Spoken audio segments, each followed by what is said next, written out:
अस्सलाम वालेकुम students, welcome to CBEL concept based education learning YouTube channel. जैसा कि आप स्टूडेंट्स को पता है, हम इस साल अपने यूट्यूब चैनल के ज़रिए से ADC पार्ट 1 जिसे बीकम पार्ट 1 भी कहते हैं, ADC पार्ट 2 जिसे बीकम पार्ट 2 भी बोलते हैं, उसकी एग्जाम्स प्रिपरेशन 2022 करवा रहे हैं।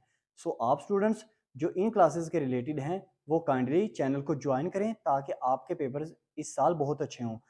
इस चैनल में हम आपको क्वेश्चन तो दे रहे हैं इंपॉर्टेंट, लेकिन प्लस उनका साथ सोल्यूशन भी दे रहे हैं। सोल्यूशन में ये भी बता रहे हैं आपने इंट्रोडक्शन कितना लिखना है, आपने डेफिनेशंस कितनी लिखनी है और प्लस आपने हेडिंग्स कितनी लिखनी है। अगर कोई मटेरियल आपको बुक से नहीं मिलता तो वो हम अपने हर एक वीडियो में कंप्लीटली आपको दे रहे हैं। सो आज का लेक्चर शुरू करते हैं। आज हम जिस क्लास के बारे में बात करेंगे वो क्लास है ADC पार्ट 2। इसका सब्जेक्ट है ऑडिटिंग। मैंने प्रीवियसली आपको ऑडिटिंग के 6 क्वेश्चन दे दिए हैं और इन 6 क्वेश्चन में से every question is so important for Punjab university student, Sargodha and Gujarat university student. In 6 question में से मैंने आपको बताया था कि आपको एक तो वेरिफिकेशन मैंने कंप्लीटली आपको सोल्व करवा दिया, एक मैंने आपको स्पेशल ऑडिट एक ही वीडियो में आपको मैंने कंप्लीट सोल्व करवा दिया। इन दोनों चैप्टर में से आपको मस्ट क्वेश्चन आता है और चैप्टर नंबर 1 के भी मैंने तीनों क्वेश्चन आपको दे दिए हैं। सो आप स्टूडेंट्स उन वीडियोस को देखें ताकि आपके पेपर्स बहुत अच्छे हों, आपको कोई परेशानी ना हो। ठीक है, आज हम करेंगे वॉचिंग। बहुत important lecture, very very very important lecture. इस चैप्टर में से आपको मस्ट क्वेश्चन आता है, इसमें से और वेरिफिकेशन में से आप स्टूडेंट्स को मस्ट क्वेश्चन आता है। कभी कभी वो साल में दोनों दफा दे देता है, एक एक क्वेश्चन दोनों से उठा देता है, कभी इन दोनों में से एक लाजमी उठाता है और 70% चांस होते हैं वो वॉचिंग से उठाता है। आज हम करते हैं वॉचिंग का क्वेश्चन शुरू। चलें लेक्चर को शुरू करते हैं। क्वेश्चन नंबर 7 है, हमारी तरतीब से क्वेश्चन नंबर 7 चल रहा है, techniques of watching. Techniques of watching, ये टेक्निक्स को समझने पहले मैं आपको ना इंट्रोडक्शन देता हूँ। जैसे मैंने आपको वेरिफिकेशन का इंट्रोडक्शन दिया था ना, कि वेरिफिकेशन में क्या होता है कि वेरिफिकेशन एक वो टेक्निक है जिसमें ऑडिटर कंपनी की बैलेंस शीट को चेक करता है कि कंपनी में एसेट्स कितने हैं, कंपनी में लायबिलिटी प्लस कैपिटल कितना है, और कंपनीज ने जो एसेट और लायबिलिटी और प्लस कैपिटल लिखा हुआ है क्या वो मेरी एसेट और मेरी कैलकुलेशन के मुताबिक मेरी लायबिलिटी और मेरे कैपिटल से मैच करता है कि नहीं करता। ऑडिटर हर चीज को, आपको मैंने पहले भी बताया था, ऑडिटर हर चीज को खुद एग्जामिन करेगा। और वॉचिंग क्या होता है, ये तो होगी वेरिफिकेशन की बात। वॉचिंग एक ऐसी टेक्निक है जिसमें ऑडिटर क्या देखता है, बुक्स ऑफ अकाउंट्स को चेक करता है। क्या मैंने बोला, बुक्स ऑफ अकाउंट्स। कैसे, हर ट्रांजैक्शन जो आपने डेली की कंपनी में जो एंट्रीज होती हैं उन एंट्रीज की जर्नल बनते हैं ना, जर्नल के बाद उसका लेजर भी बनता है। जर्नल बच्चे बनाते हैं, फिर लेजर भी आप लोगों ने बनाया होगा, और वही लेजर जो है उस लेजर के रिलेटेड क्या, कैश बुक अलहदा, परचेज बुक अलहदा, सेल बुक अलहदा, पीटी कैश बुक अलहदा, हर चीज अलहदा अलहदा बनती है। से रिटर्न बुक अलहदा बनती है, परचेज रिटर्न अकाउंट अलहदा बनता है। Book means account. डन हो गया। अगर आप स्टूडेंट इसको इस तरह भी समझ सकते हैं, बैलेंस शीट की चेकिंग को, एग्जामिनेशन को क्या कहते हैं, वेरिफिकेशन। और यही trading profit and loss account हो तो इसकी एग्जामिनेशन को कहते हैं watching. Trading profit and loss account में आप स्टूडेंट्स को पता होगा क्या, एक साइड पे हम डायरेक्ट एक्सपेंस और इनडायरेक्ट एक्सपेंस हम मैयर करते हैं और दूसरी साइड पे डायरेक्ट इनकम और इनडायरेक्ट इनकम को मैयर किया जाता है। और ऑडिटर यही देखता है कि आया कि इन्होंने अगर मुझे एनपी शो करवाया हुआ है 5 लाख या 10 लाख, क्या इनका एनपी बिल्कुल ठीक था, एग्जैक्ट था, कि इन्होंने वैसे ही दिखाने की कोशिश की है कि लोग ज्यादा से ज्यादा हमारी कंपनी की तरफ अट्रैक्ट हों।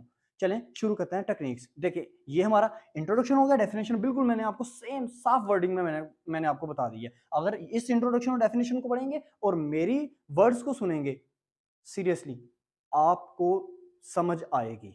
ठीक है, लेकिन शर्त ये है आप अच्छी तरह उसको सुने।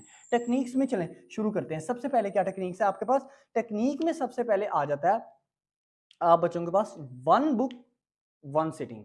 मतलब इसका क्या है, देखिए ऑडिटर जब अपनी टीम के साथ बैठ के ऑडिटर जब अपनी टीम के साथ बैठ के वॉचिंग करेगा ना, तो वो एक बुक को उठाएगा, एक अकाउंट को उठाएगा। जैसे फर्ज करें उसने कैश बुक उठा ली, अब कैश बुक में उसने रिसिप्ट साइड भी देख रही है, उसने पेमेंट साइड भी देख रही है, ठीक है ना। तो वो एक ही सीटिंग में, एक ही बैठक में वो क्या करेगा, वो एक ही बुक उठाएगा। ये नहीं कि अपने आगे उसने बिल्कुल कैश बुक भी रख ली, परचेज बुक भी रख ली, अब समझ नहीं आ रही किस में से क्या एंट्री करनी, क्योंकि हर काम उसने कहाँ से करना है, वोचर के थ्रू करना है। देखिए, वोचिंग के लिए वोचर का होना लाजमी है, वोचिंग करने के लिए वोचर का होना लाजमी है। वोचर को इस तरह समझें, जैसे मिसाल के तौर पर आप कहीं किसी सुपर स्टोर से आपने लेने के लिए गए, कोई मटेरियल परचेज करने के लिए गए, ठीक है। अब वो आपको रसीद काट के देते हैं, आप रसीद बाहर आते हैं, फाड़ के फेंक देते हैं, लेकिन ये आप फाड़ के फेंकते हैं, उनकी नजर में उस रसीद की बहुत वैल्यू है, क्योंकि उन्होंने अपने मालिक को, अपने ओनर को बताना होता है, देखिए हमने डेली की इतनी सेल कर दी है, डन हो गया। इस इस जो रसीद है, इसको अकाउंटिंग की लैंग्वेज में हम वोचर कहते हैं। तो ऑडिटर जितनी भी वॉचिंग करेगा, वो वोचर साथ में रखेगा। वो देखेगा, हाँ ये मुझे दिखा रहा है, अगर कैश बुक में ये मुझे दिखा रहा है, मैंने कैश रिसिप्ट है मेरे पास 2 लाख की, तो क्या इसके पास इसका ये पड़ा हुआ है, वोचर पड़ा हुआ है, इसका साथ अवेलेबल है वोचर। चलिए आप देखें second point, serially arrange vouchers. जितने भी वोचर्स के जरिए वोचिंग करनी है, किसने, ऑडिटर ने वोचिंग करनी है, वोचर्स को देख के करनी है ना, तो ऑडिटर ये कहता है, उसकी टेक्निक में ये शामिल है कि जितने भी वोचर्स हैं वो सीरियली अरेंज होने चाहिए। सीरियल मतलब जैसे रोल नंबर नहीं हमारे अरेंज होते 1 2 3 4 5 6, इसी तरह जो वोचर होते हैं उनके ऊपर भी नंबरिंग दी होती है। तो ऑडिटर ने उसको तरतीब दे देनी है। पहले अगर डेट 1 में कौन सा हुआ वोचर, डेट 2 का वोचर, डेट 3 का वोचर, डेट 4 का वोचर, ऐसे पर मंथ उसने वोचर को अरेंज कर लेना है। नंबर 3 अपना पॉइंट देखिए, नंबर 3 आपके पास पॉइंट आ जाता है डेट ऑफ वोचर। अब जब उसने वोचिंग करनी है किसी भी बुक की, परचेज हो, सेल हो, कैश हो, उसने वोचिंग करनी है, तो उसने ये देखना है, हाँ ये डेट और इस एंट्री की डेट क्या आपस में मैच कर रही है। आगे देखें नंबर 4, अमाउंट ऑफ वोचर। अगर यहां में कैश बुक में अमाउंट लिखी हुई है 5 लाख, तो क्या वोचर भी 5 लाख है। अगर परचेज बुक में अमाउंट लिखी हुई है 10 लाख, क्या यहाँ पे वोचर भी पे भी वही अमाउंट सेम है, तो ये सेम अमाउंट करेगा। नंबर 5 को देखें आप अपना, नेम ऑफ पार्टीज। अगर ये वोचर, अगर ये एंट्री की हुई है असलम के नाम से, असलम के नाम से एक अकाउंट बनाया हुआ है, और उसका जो वोचर है वो भी असलम के नाम से ही होना चाहिए, ये नहीं कि वो वोचर अकबर के नाम से हो, ठीक है। इसने ये पॉइंट नंबर 6 देखिएगा, पॉइंट नंबर 6 आपके पास क्या है, हेड ऑफ अकाउंट। जब ऑडिटर ने वॉचिंग करनी है, तो उसने ये देखना है क्या एक ट्रांजैक्शन, ये जो ट्रांजैक्शन कैश की किया, कैश परचेज की किया है, क्या इसका जो लेजर बनाया है वो कैश परचेज अकाउंट ही बनाया है ना, ठीक है ना। तो उसने हर एक अकाउंट का हेड जो है उसको भी मैच करना है, अकाउंट का जो नेम है उसको भी मैच करना है। आगे आप अपना पॉइंट नंबर 7 देख लीजिएगा। पॉइंट नंबर 7 आपके पास आ जाता है हेड ऑफ अकाउंट के पास सपोर्टिंग डॉक्यूमेंट।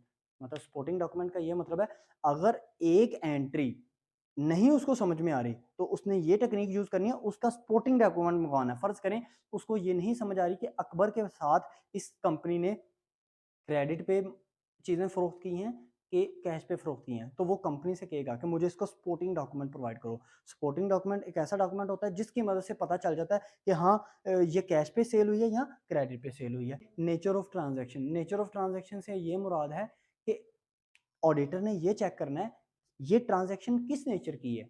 आया कि इसमें एसेट इंक्रीज हो रहा है, लायबिलिटी इंक्रीज हो रही है, एसेट डिक्रीज हो रहा है, इनकम इंक्रीज हो रही है।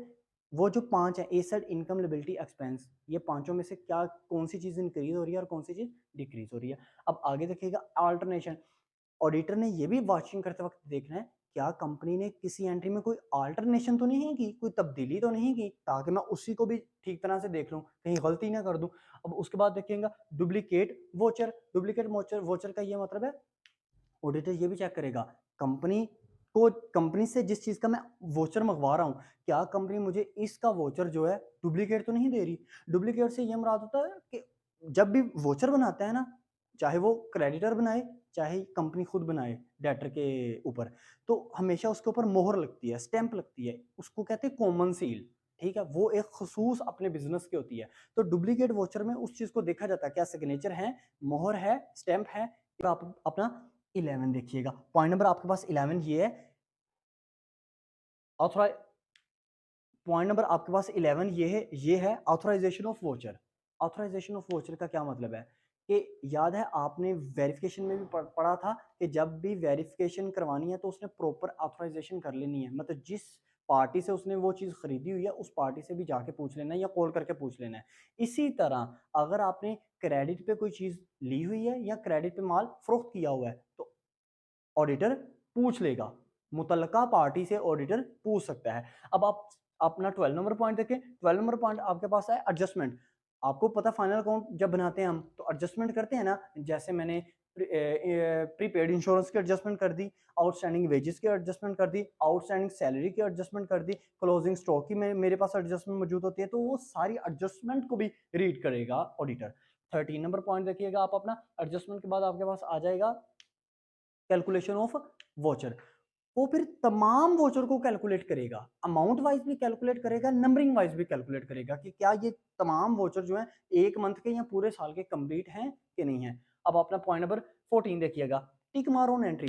देखें ऑडिटर जो जो एंट्री करता जाएगा ना, फर्ज करें ऑडिटर ने वॉचिंग कर ली, जो जो एंट्री करता जा रहा है उसके ऊपर ऐसे टिक लगाता जाएगा कि मैंने ये भी कर लिया, इसको भी कर लिया, इसको भी कर लिया, क्योंकि वो टिक नहीं लगाएगा तो कंफ्यूज हो जाएगा। जैसे याद है हम फाइनल कोड करते वक्त टिक लगा लेते हैं ना, इस तरह वो भी ऐसे ऐसे टिक करता जाएगा। अब लास्ट वन अपना पॉइंट देखिएगा, no assistance for client staff.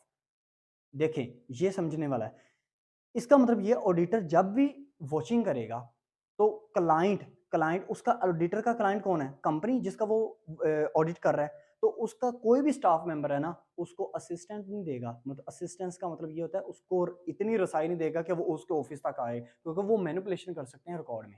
ये आपका कंप्लीट टेक्निक्स मैंने सोल्व करवा दिया। आप स्टूडेंट से इसको बहुत अच्छी तरह प्रिपेयर करना है, पेपर पॉइंट ऑफ व्यू से वेरी वेरी इंपॉर्टेंट है। अब तक के लिए इतना ही। अपना ख्याल रखें, अपने इस यूट्यूब चैनल का। अल्लाह हाफिज।